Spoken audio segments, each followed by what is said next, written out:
kita akan sama-sama belajar. Namun sebelum itu, perkenalkan, nama saya Giventri Aprilapoi dengan NIM 2101040029. Program Studi Pendidikan Biologi, Fakultas Keguruan dan Ilmu Pendidikan, Universitas Nusa Cendana Kupang. Materi yang akan kita belajar bersama yaitu mengimplementasikan desain pembelajaran berbasis studi kasus di kelas. Pokok pembahasan yang akan kita bahas dalam materi ini yaitu ada pengertian, tujuan, langkah-langkah, manfaat, serta kelebihan dan kekurangan. Apa itu mengimplementasi desain pembelajaran berbasis studi kasus di kelas? Mengimplementasi desain pembelajaran berbasis studi kasus di kelas adalah proses menerapkan strategi pembelajaran yang memanfaatkan situasi atau masalah nyata yang dihadapi oleh para siswa sebagai bahan pembelajaran. Studi kasus ini kemudian dianalisis secara kritis untuk mengembangkan pemahaman, keterampilan, dan sikap yang diinginkan dalam kurikulum. Dalam proses penerapan ini, siswa dituntut untuk aktif dalam mencari informasi dan pemecahan masalah, baik secara mandiri atau dalam kelompok. Guru hanya berperan sebagai fasilitator dan mengarahkan siswa dalam proses pembelajaran. Tujuan dari mengimplementasikan desain pembelajaran berbasis studi kasus di kelas adalah untuk memperkuat pemahaman siswa terhadap materi pembelajaran dan memberikan konteks nyata dan relevan dalam bentuk kasus-kasus yang terjadi di kehidupan nyata pada setiap peserta didik. Dengan melibatkan siswa dalam pemecahan masalah yang berkaitan dengan kasus-kasus tersebut, maka siswa dapat belajar bagaimana menerapkan konsep-konsep yang telah dipelajari dalam situasi yang nyata dan mengembangkan keterampilan analitis, kritis, dan kreatif. Yang berikut membantu meningkatkan keterlibatan siswa dalam pembelajaran dan mengurangi rasa bosan atau kejenuhan karena siswa dapat terlibat secara aktif dalam pembelajaran melalui diskusi, analisis, dan presentasi kasus.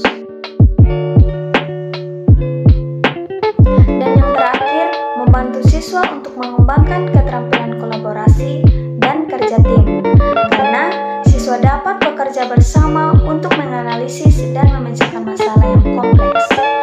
Nah, keterlibatan ini sangat penting untuk keberhasilan di tempat kerja dan dalam kehidupan sehari-hari. Adapun langkah-langkahnya sebagai berikut, yaitu yang pertama, pilih kasus yang sesuai. Pada pemilihan kasus ini harus relevan, menarik, dan memungkinkan siswa untuk mengembangkan keterampilan analitis, kritis, dan kreatif. Yang kedua, introduksi kasus. Mulai dengan memperkenalkan kasus secara singkat dan menjelaskan konteksnya. Jelaskan tujuan dan hasil yang diharapkan dari pembelajaran kasus tersebut, serta bagaimana kasus tersebut terkait dengan materi pembelajaran yang sedang dipelajari. Yang ketiga, diskusi dan analisis. Yang keempat, pemecahan masalah. Yang kelima, evaluasi. Yang keenam, refleksi. Dan yang terakhir, modifikasi dan adaptasi.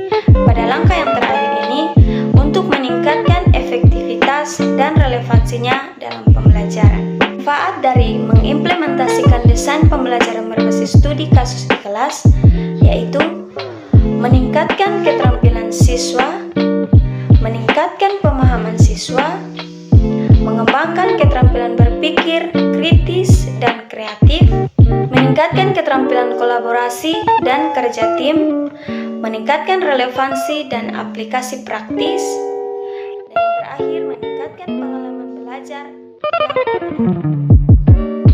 Kelebihan dari mengimplementasi desain pembelajaran berbasis studi kasus di kelas yaitu memperkaya pengalaman belajar siswa, mengembangkan kemampuan analisis dan pemecahan masalah, meningkatkan keterlibatan siswa, meningkatkan pemahaman konsep, dan mengembangkan kemampuan berpikir. Adapun kekurangannya yaitu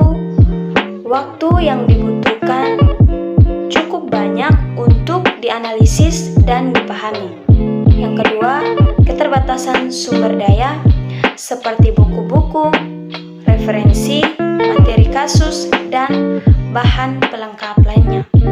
Yang ketiga, tidak cocok untuk semua topik. Dan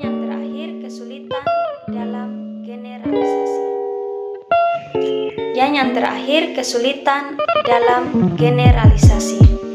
Itulah materi yang dapat kita belajar bersama. Semoga teman-teman